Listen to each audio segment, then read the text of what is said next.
بسم اللہ الرحمن الرحیم۔ آج کی بہت ہی خوبصورت کہانی ہے۔ شیر کا بچہ پہلی مرتبہ شکار کے لیے جنگل میں نکلتا ہے تو اس کی ملاقات اونٹ اور ہاتھی کے ساتھ ہو جاتی ہے۔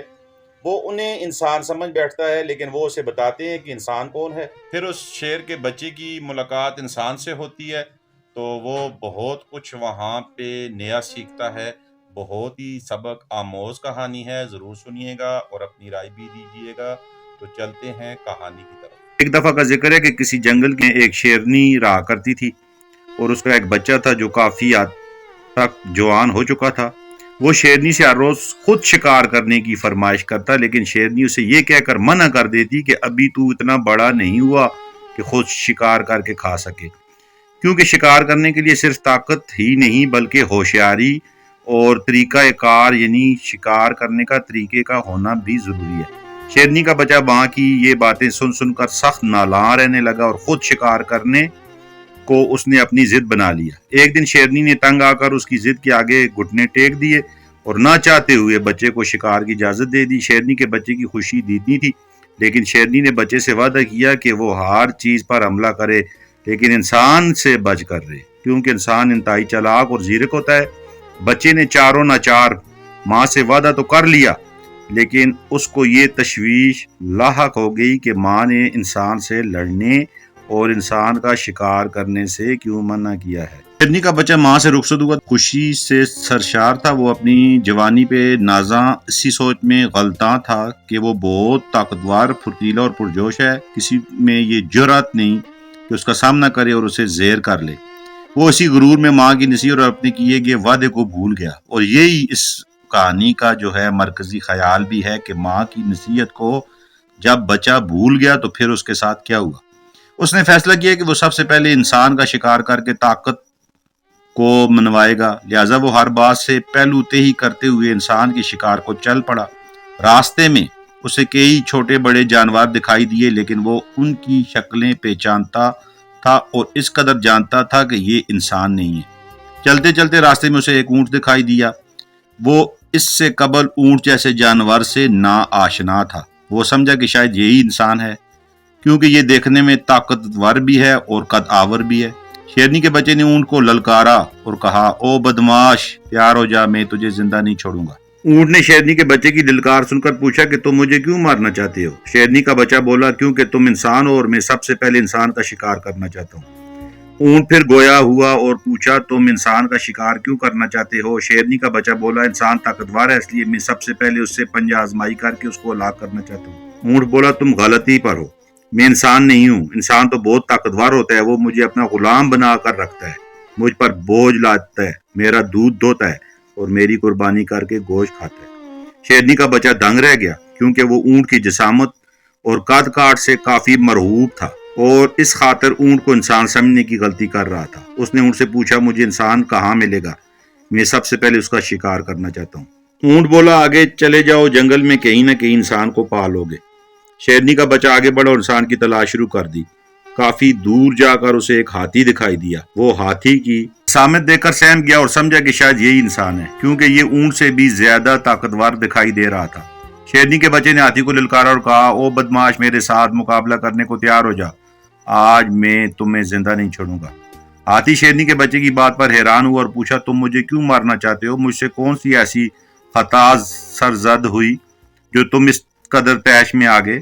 شیرنی کا بچہ بولا، تم بہت طاقتور ہو اور آج میں تمہیں زیر کر کے یہ ثابت کرنا چاہتا ہوں کہ میں انسان سے زیادہ طاقتور ہوں اور میں سب سے پہلا شکار انسان کا کرنا چاہتا ہوں۔ ہاتھی نے کہا، تم غلط سمجھ رہے ہو، میں تو ہاتھی ہوں، انسان تو مجھ سے بھی زیادہ طاقتور ہوتا ہے، وہ میرے اوپر سواری کرتا ہے، مجھ پر وزن لاتا ہے اور میرے دانتوں سے منقش چیزیں بنا کر اپنے گھر کو سجاتا ہے۔ شیرنی کا بچہ حیران رہ گیا، کیونکہ وہ ہاتھی کو طاقت اور جسامت کے لحاظ سے انسان سمجھ بیٹھا تھا۔ اس نے ہاتھی سے پوچھا کہ انسان کیسا ہوتا ہے اور مجھے کہاں ملے گا؟ ہاتھی نے غور کیا اور ایک درخت پر بیٹھے ہوئے بندر کی طرف اشارہ کر کے بتایا کہ انسان اس جیسا ہوتا ہے، لیکن اس کی دم نہیں ہوتی، وہ کافی لمبا اور طاقتور ہوتا ہے۔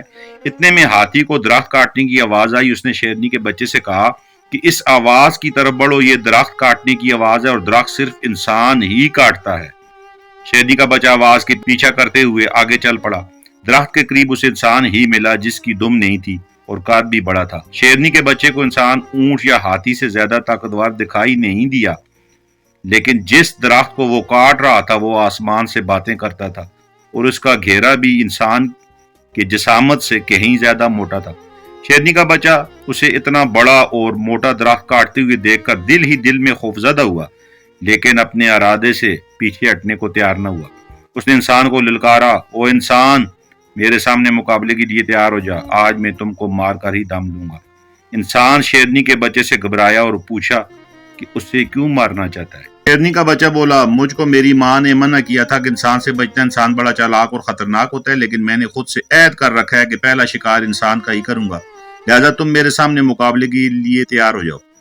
انسان گھبرایا، لیکن اس نے سوچا کہ یہ جذباتی ہے، اس کو کسی ترکیب سے ہی زیر کرنا پڑے گا۔ اس نے کہا، تم اپنی ماں سے شکار کا پوچھ کر آئے ہو، لیکن میں نے اپنی ماں سے شکار کی اجازت نہیں لی، اگر تم مجھے موقع دو تو میں بھی اپنی ماں سے اجازت لے لوں۔ شیرنی کا بچہ اس کی باتوں میں آ گیا اور بولا، ٹھیک ہے، جاؤ اور اجازت لے کر جلدی واپس آؤ تاکہ تمہارا مقابلہ کروں۔ انسان نے سوچا کہ یہ بے وقوفی پر اتر آیا ہے، کیوں نہ اس کی بے وقوفی سے فائدہ اٹھایا جائے۔ اس نے کہا، دیکھو، کل بھی ایک شیر میرا مقابلہ کرنا چاہتا تھا، لیکن جب میں اپنی ماں سے اجازت لے کر آیا تو وہ بھاگ چکا تھا، کہیں تم بھی مجھ سے ڈر کر بھاگ نہ جاؤ۔ شیرنی کا بچہ بولا، میں تم سے نہیں ڈرتا، جاؤ اور جلدی اجازت لے کر واپس آؤ۔ انسان نے کہا، دیکھو، پرسوں بھی ایک شیر یہی کہہ رہا تھا، لیکن جب میں واپس آیا تو وہ ڈر کے مارے بھاگ چکا تھا، اگر تم پسند کرو تو میں تمہیں رسی کی مدد سے درخت کے ساتھ باندھ دوں تاکہ تم بھاگ نہ سکو، اور پھر میں واپس آ کر تمہیں کھول دوں گا اور دونوں مقابلہ کریں گے۔ شیرنی کا بچہ انسان کی باتوں میں آ گیا اور کہا، ٹھیک ہے، اگر تمہیں اس سے تسلی ہوتی ہے تو مجھے باندھ لو۔ انسان نے اسے مضبوطی کے ساتھ رسی کی مدد سے درخت کے ساتھ باندھا اور کلہاڑی ہاتھ میں اٹھا کر اس کا کام تمام کرنے لگا۔ شیرنی کا بچہ چلایا اور کہا، یہ کیا کر رہے ہو؟ تم مجھے ماں سے اجازت لیے بغیر کیسے مار سکتے ہو، اور وہ بھی رسیوں سے باندھ کر؟ انسان بولا، تمہیں ماں نے نصیحت کی تھی کہ انسان طاقتور اور چالاک ہے، لیکن تم ماں کی نصیحت کو بھول کر میرے ساتھ لڑنے کے لیے آگے۔ جو لوگ ماں کا کہا نہیں مانتے وہ اسی طرح نقصان اٹھاتے ہیں۔ ماں کی نصیحت میں یہی اولاد کی بھلائی ہے، جو لوگ ماں کی نصیحت پر عمل نہیں کرتے ان کا انجام یہی ہوتا ہے۔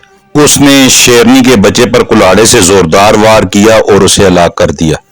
تو یہ ایک ہندکو کہانی تھی جو قاضی ناصر بختیار خان کی تھی، اور جس کا ترجمہ کیا تھا اجمل نذیر صاحب نے۔ یہ سبق ہے 10ویں اردو کا، اور اس کے جو لکھاری ہیں وہ ہیں قاضی ناصر بختیار خان، جنہوں نے ایک کہانی لکھی ہے ہندکو میں، اور اس ہندکو کی کہانی کو اردو میں ترجمہ کیا ہے اجمل نذیر صاحب نے۔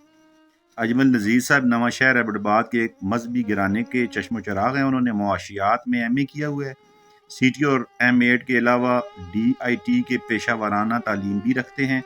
ان کا تعلق محکمہ تعلیم سے ہے۔ وہ ایک اچھے معلم، اچھے شاعر اور نقاد کی حیثیت سے نمایاں مقام رکھتے ہیں۔ ان کی ہندکو کہانیاں ٹیکسٹ بک بورڈ پشاور شائع کر چکا ہے، اور ادبی مقالات کئی ادبی کتب کی زینت بن چکے ہیں۔ سنجیدہ اور مزاحیہ دونوں انداز میں شاعری بھی کرتے ہیں اور نثر بھی لکھتے ہیں۔ اجمل نذیر کی حالیہ ہندکو کتاب چٹی دوتے میٹھی کھانڈ آئی، اور اس سے قبل ان کی ایک کتاب میں آنکھیں بیچنا چاہوں کے نام سے آ چکی ہے۔ اجمل نذیر صاحب ہندکو اور اردو دونوں میں لکھتے ہیں، بہترین قسم کے شاعر ہیں اور بہت ہی زبردست مزاح نگار بھی ہیں۔ آپ کی تحریروں میں روانی، سلاست، شگفتگی اور جدت پائی جاتی ہے۔ تو یہ ایک ہندکو کہانی تھی جو قاضی ناصر بختیار خان کی تھی، اور جس کا ترجمہ کیا تھا اجمل نذیر صاحب نے۔ اللہ پاک آپ کا، میرا، ہم سب کا حامی و ناصر ہو۔ والسلام۔